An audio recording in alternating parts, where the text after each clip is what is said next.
Hace mucho, mucho tiempo que me ha preocupado el entender qué es felicidad, qué quiere decir felicidad. Recuerdo que quizá la primera vez que me enfrenté con esta cuestión fue una vieja conferencia que di en Buenos Aires el año 1952, que se titulaba La felicidad humana, mundo y paraíso. Y después he vuelto a tocar ese tema muchas veces y he escrito un libro entero que se llama La felicidad humana, bastante grande, por cierto. Yo definía la felicidad como el imposible necesario. Expresión que parece paradójica. La felicidad es imposible, la felicidad en este mundo es imposible. Y es bastante fácil de demostrar, no hay gran problema en demostrarlo. Porque, suponiendo que yo elija bien, que elija siempre con acierto, que mis actos estén bien orientados, suponiendo además que la circunstancia sea propicia y que yo pueda realizar eso precisamente que quiero hacer, parece que esto es la felicidad. Pues no. Porque eso que yo consigo, eso que yo quiero hacer y que quiero ser, no es lo único que quiero ser. Yo estoy en Madrid, quiero estar en Madrid y estoy en Madrid, sí, pero querría estar en París, querría estar en Roma o en Sevilla o en Nueva York. Y si estoy en Madrid no estoy en esos sitios. Si estoy escribiendo no puedo estar haciendo otra cosa, no puedo estar hablando con un amigo, o no puedo estar paseando por el campo, o no puedo estar leyendo un libro, etcétera. En definitiva, la vida humana consiste en una pluralidad de trayectorias que en cierto modo se excluyen unas a otras. Yo realizo algunas y otras no las realizo, tengo que renunciar a ellas. Es decir, el hombre va dejando a la izquierda y a la derecha del camino posibilidades abiertas que lo llaman, que le interesan, que querría realizar y no puede. A veces se interrumpen, a veces se frustran, a veces un accidente interviene y corta una trayectoria que puede ser la más profunda, una bailarina se queda coja, un músico se queda sordo, un pintor se queda ciego, se cortan brutalmente las trayectorias vocacionales. La única manera de componer la vida, de conseguir cierta felicidad, es encontrar otra vocación que sea también auténtica y que en definitiva supla aquella que ha sido imposible. La vida humana está llena toda de como una especie de hijos muertos, de trayectorias empezadas, a veces abandonadas por culpa propia o simplemente porque entran en conflicto o por cansancio, por abandono, por dificultades exteriores, por cualquier razón. En ese sentido, por tanto, la vida no puede ser feliz. Y sin embargo, es el imposible necesario. Porque no puedo renunciar a la felicidad. El hombre no renuncia nunca a la felicidad. Todo lo que hacemos, lo hacemos para intentar ser felices. Y por consiguiente, es una realidad imposible, pero irrenunciable. Y nos acompaña a lo largo de la vida entera como meta, como finalidad de nuestro esfuerzo. Buscamos la felicidad constantemente, no podemos dejar de buscarla, no la podemos encontrar o no la podemos conservar. El hombre tiene islas de felicidad, zonas particulares de la vida en que se realiza, siempre con inseguridad. La vida es radical inseguridad. Ya veremos cómo es un problema actual precisamente la pasión de seguridad que tiene el hombre actual. La vida es inseguridad. Hay una frase de Shakespeare que a mí me parece acertada, dice, pues todos sabéis, la seguridad es el enemigo más principal de los mortales. Creer que la vida puede ser segura y el hombre tiene ahora una pasión inmoderada de seguridad es un error, porque la vida es inseguridad, constitutivamente es inseguridad. Pero además hay otra cosa, que es que la felicidad se confunde con otras cosas. Normalmente se confunde con el placer.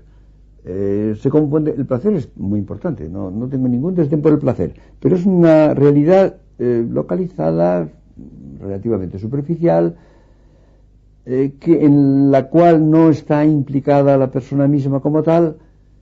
Se confunde también, por ejemplo, con el bienestar. ha habido una tendencia nacida del pensamiento inglés ya desde el siglo XVII y luego sobre todo del utilitarismo inglés del siglo XIX, que ha tenido una influencia, a pesar de que intelectualmente no es gran cosa este pensamiento, ha tenido una influencia social enorme. Hoy, por ejemplo, se confunde en general la felicidad con el bienestar. Se habla del estado de bienestar, por ejemplo, y se considera que la prosperidad y la estabilidad y lo que llamaban los utilitarios la mayor felicidad del mayor número, introduciendo un factor cuantitativo, que eso es precisamente la felicidad. Pero la felicidad no es eso. La felicidad es por lo pronto un asunto personal. Es un asunto que afecta a cada persona. Cada persona es feliz o no, lo es más o menos, lo es de una manera más profunda o más superficial. Es un asunto rigurosamente personal, hecho de inseguridad. Y justamente el hombre, precisamente, y esto es interesante, quizá la felicidad no se puede buscar directamente. No se puede buscar directamente, sino que resulta cuando uno busca las cosas que verdaderamente le interesan, cuando tiene proyectos que lo arrastran, que lo mueven a uno y lo consigue, en la medida en que lo consigue, se siente feliz. Es decir, más bien la felicidad es como una especie de premio inesperado que se encuentra cuando se realizan los proyectos. Pero esos proyectos tienen que ser proyectos profundos, tienen que ser proyectos auténticos, proyectos que emerjan del fondo de la persona, de lo que uno quiere ser, de lo que uno necesita ser para ser quien es. Y esto es quizá la raíz más profunda de la crisis de la felicidad. Yo no estoy nada seguro de que el hombre actual, a pesar de que vive en muchos sentidos mejor que en ninguna época de la historia, sobre todo en los países occidentales, el hombre tiene unos recursos incomparables con los que ha tenido el hombre en cualquier otra época. Incluso la mayoría de los hombres en estos países tiene un tipo de nivel de vida, por ejemplo, que no tenían ni los magnates ni los reyes en otras épocas. Las condiciones de vida del hombre medio de los países de Occidente son superiores a las de la minoría más extensa de otros siglos. Se viven en condiciones que no hubieran podido ni soñar los hombres de épocas anteriores, incluso hasta el siglo XVIII. Pero el problema está en que precisamente haya una renuncia a lo más personal. La mayor parte de los hombres se contentan con ciertos bienestares, ciertos placeres que se mueven precisamente en los planos relativamente superficiales de la vida. Y esto deja una profunda insatisfacción. Yo creo que la mayor parte de las personas no se atreven a ser felices. Esto es gravísimo. Y no se atreven a ser felices por lo siguiente: tienen miedo a la inseguridad, tienen miedo a la infelicidad. Si yo me pongo a una carta, puedo ganar, pero puedo perder. El hombre en general tiene miedo a esto. Esa pasión de seguridad que tiene el hombre actual, la seguridad social y todas las demás seguridades, hace que no quiera exponerse a la infelicidad. Y el que no se expone a la infelicidad no tiene felicidad, no es capaz de alcanzar la verdadera felicidad profunda. Esto me parece capital. Yo creo que es mucho más importante atreverse a ser feliz, aunque no se sea, aunque no se consiga, aunque la felicidad se frustre. Siempre además en el hombre hay una capacidad de renacimiento, una capacidad de rebrotar. Si la felicidad se frustra en unas condiciones, puede brotar de otro modo. Por ejemplo, cuando el hombre pasa por circunstancias tremendas, el hombre puede pasar por una guerra, puede pasar por la pobreza, incluso por la miseria, puede pasar por la opresión, puede estar en prisión o en un campo de concentración. Yo he dicho una vez que un título de honor del hombre es poder encontrar en la desgracia una brizna de gracia y encontrar momentos felices en circunstancias enormemente duras y penosas. Esto es capital. Yo creo que eso sí es una posibilidad permanente que tiene el hombre, y a eso es a lo que llamo las islas de felicidad. Pero esto nos llevaría a una consecuencia que es ineludible, y es que la fuente principal de felicidad son las personas. A lo que nos da felicidad son las otras personas. Las cosas, los bienes materiales, los éxitos, todo eso es periférico, todo eso es epidérmico. Lo único que nos da felicidad verdaderamente son las personas. Y entonces, claro, esto quiere decir que la felicidad está ligada a la condición personal del hombre y a la capacidad de proyección del hombre sobre otras personas, a la condición amorosa del hombre, que es condición absolutamente capital para que la felicidad sea posible. Y esto, claro, da un coeficiente también de inseguridad, porque, claro, la relación de las personas es problemática para ambas partes, no solamente por parte del que podemos llamar sujeto, sino porque del que recibe esa atención, o esa proyección, o esa forma de voluntad de alcanzar la felicidad. Esto es decisivo. Hay, por tanto, un elemento de inseguridad que no se puede perder nunca. Hay un hecho minúsculo y que, por ser habitual, no se suele tener en cuenta, y es que la vida humana se interrumpe todos los días. Es decir, que la vida empieza cada día. Hay unas horas de sueño y nos despertamos y empezamos un nuevo día. Y quizá lo más radical, lo que diferencia más la situación del hombre, es que cuando nos despertamos a la felicidad o a la infelicidad. No hay situación más radical que esa. En ciertas condiciones nos despertamos a la felicidad habitual. En otras circunstancias nos encontramos con la infelicidad que nos está esperando a los pies de la cama. Pero sobre todo hay un aspecto, que es que el hombre se propone algo cada día. El hombre se levanta, se despierta con unas expectativas. Quiere ser algo, quiere hacer algo, espera algo de esa jornada. Y al final, cuando va a acostarse, cuando va a intentar dormir, hace un balance cotidiano. ¿Qué ha sido ese día? ¿Qué ha sido desde el punto de vista de la felicidad o infelicidad? Esto es capital. Si no se hace este balance, yo creo que se pierde la posibilidad mayor de felicidad que hay en el mundo.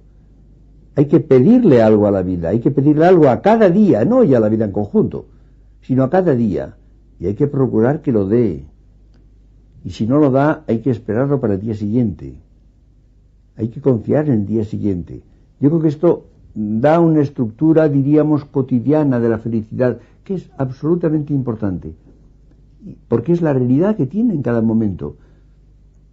Esa felicidad, esa dosis de felicidad que se consigue o que se frustra, o en la cual tratamos de sobreponernos a la infelicidad que nos rodea y sacar una posibilidad, una mínima isla, a veces un puro islote de felicidad en una situación en que la felicidad no es posible. En esto consiste precisamente la lucha del hombre, lo más dramático de su vida y lo que es, yo creo, fundamental y de lo que se deriva a última hora el tesoro de felicidad que el hombre puede tener a lo largo de su vida, muy especialmente en la juventud. Yo creo que el joven tiene no ya derecho, tiene obligación de tener la mayor alegría, la mayor felicidad posible. Por eso me parece tremendo el intentar despojar a los jóvenes de esta posibilidad, el convencerlos de que porque el mundo está mal, el mundo está siempre mal, quizá menos mal que nunca. Pero no tienen derecho a ser felices, tienen no ya derecho, tienen deber, tienen obligación de serlo. Porque la única manera de vivir con dignidad, a lo largo de todas las penalidades que tiene la vida, incluso la más feliz, es precisamente haber acumulado alegría, haber acumulado felicidad mientras es posible, en los años en que es posible. Esto me parece absolutamente capital. Porque, además, la vida humana termina en la muerte. Este es el hecho con el cual tenemos que enfrentarnos. Pascal decía, sea como sea la comedia, el último acto es sangriento. Efectivamente, es así. La vida humana termina. La vida humana desemboca en la muerte, inexorablemente. Y entonces hay que reconocer que si la vida termina totalmente con la muerte, la felicidad es un engaño. Eso hay que reconocerlo. Si dejamos de vivir totalmente, a última hora, todo lo que hemos hecho ha sido en vano y la felicidad es un engaño. Es decir, por eso el hombre reclama esencialmente seguir viviendo. En otra forma, reclama una vida perdurable, una vida después de la muerte. El hombre ha creído, desde muy diversos puntos de vista, en esto en diferentes formas a lo largo de casi toda su historia. Ha habido en algunas épocas algunos hombres individuales que han tenido dudas, no han tenido confianza, han perdido la esperanza en la otra vida, o a veces no han tenido ninguna confianza, a veces han renunciado a ella, se han sentido normalmente infelices, han tenido zozobra, han tenido angustia. Ahora nos encontramos con un fenómeno muy extraordinario, y es que hay grandes multitudes de personas en el mundo actual que dan por supuesto que la vida termina con la muerte y no hay más. Y no están angustiadas, no están inquietas, no tienen zozobra, lo toman como una cosa natural. A mí esto me parece absolutamente incomprensible. Soy un hombre de mi tiempo, me siento hombre de mi tiempo, no en este aspecto. En este aspecto tengo la incomprensión más radical de esa actitud. Me he pasado mucho tiempo pensando cuál es su causa. He encontrado lo que decía hace un momento, la pasión de seguridad. El hombre actual tiene pasión de seguridad, quiere estar seguro. Pero no se puede estar seguro más que de la nada. Lo demás no. Porque el hombre que tenga más confianza en la otra vida siempre tiene alguna zozobra, alguna duda, siempre se le ocurre pensar, ¿y si no? En todo caso, aun suponiendo que alguien tenga una fe profunda, una confianza profunda, intelectual o religiosa en la otra vida, en la perduración, tendría sus dudas acerca de su destino. Aun suponiendo que fuera tan optimista que creyera que iba a ser feliz y venturoso, tendría que preguntarse, sí, pero ¿cómo será? ¿Cómo será esa vida? Es decir, la inseguridad permanece siempre. Y el hombre no quiere inseguridad, prefiere decir nada, no hay nada. Pero hay una razón más profunda todavía, y es la escasez de amor. El coeficiente de amor en la vida no es igual en cada época, ni en cada individuo, por supuesto. Y es evidente que la inmortalidad, la otra vida, nos interesa no por uno mismo. No es tanto que uno desee seguir viviendo siempre. Cuando se reprochaba a Unamuno, se decía que tenía el egoísmo de seguir viviendo siempre. No es así. Lo que uno quiere es que sigan viviendo a las personas amadas. Lo que no podemos aceptar es que dejen de existir, que desaparezcan las personas amadas. Y naturalmente, claro, si el hombre es inmortal, también yo. Sobre todo las personas amadas, si no las veo, si no las vivo, esto no tendría sentido. Pero el deseo de la inmortalidad propia es secundario. Es secundario respecto del afán de la inmortalidad, de la perduración de los demás, de las otras personas, sin las cuales no acepto que el mundo siga existiendo. No acepto que hayan desaparecido radicalmente.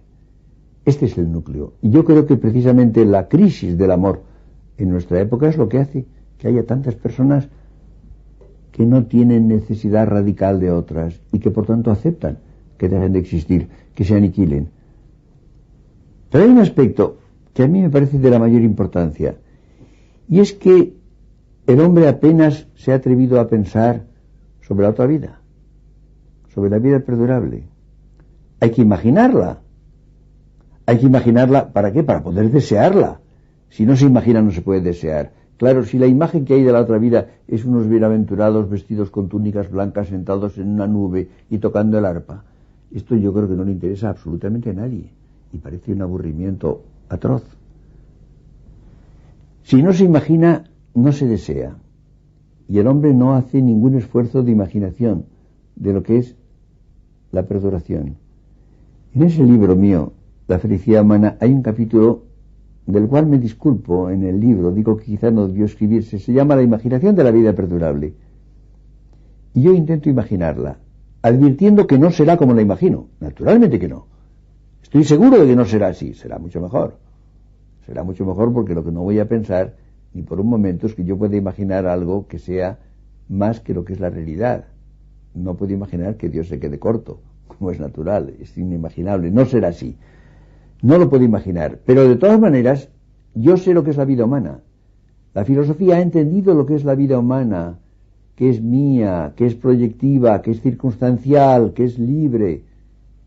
Conozco bien la filosofía actual y en gran parte la española ha comprendido lo que es vida humana, y partiendo de lo que es vida humana, podemos intentar imaginarla en circunstancias totalmente distintas, radicalmente distintas, pero que siga siendo nuestra vida. Porque si no es nuestra vida, no nos daría felicidad, no podemos imaginarnos en ella.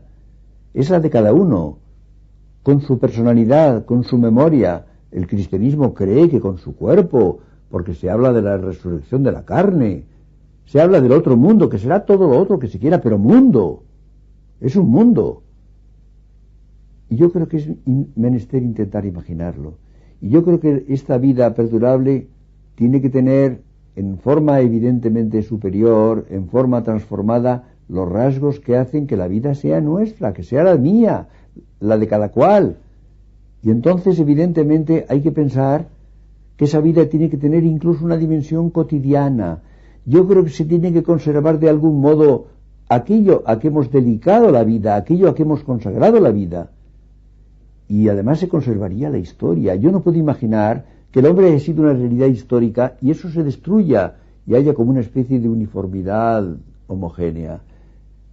Cada época tendría que salvarse, tendría que existir, cada raza, cada pueblo, cada forma de vida, en la estructura histórica que ha tenido en el mundo. Y evidentemente la presencia de Dios, en la cual insisten los teólogos, con razón, yo creo que tiene que ser un camino, algo inagotable, porque la infinitud de Dios hace que no se termine nunca de contemplarlo, de verlo, de penetrar en él. Y no creo, en modo alguno, que esto baste. No creo que la presencia de Dios sea suficiente y nos haga desinteresarnos de lo demás. Al contrario, yo no creo en el desapego, creo en el apego por las cosas y por las personas. Y es curioso, es interesante que cuando el hombre pierde algo importante en el mundo, cuando pierde, por ejemplo, un amor, un gran amor, ama menos todo lo demás, porque lo ama solamente con lo que queda de sí mismo, con una parte de sí mismo. Pues bien, yo creo que la presencia de Dios sería algo que ilumina y que intensificaría nuestro interés y nuestro amor por todo lo demás, por ese otro mundo, por las otras personas con las cuales seguiríamos conviviendo y seguiríamos conviviendo, lo esperamos al menos, para siempre. Y entonces sí, podríamos hablar de felicidad, que no sería un imposible necesario, sería una posibilidad conseguida, lograda, nuestra para siempre. Corre la bola. Es gratis.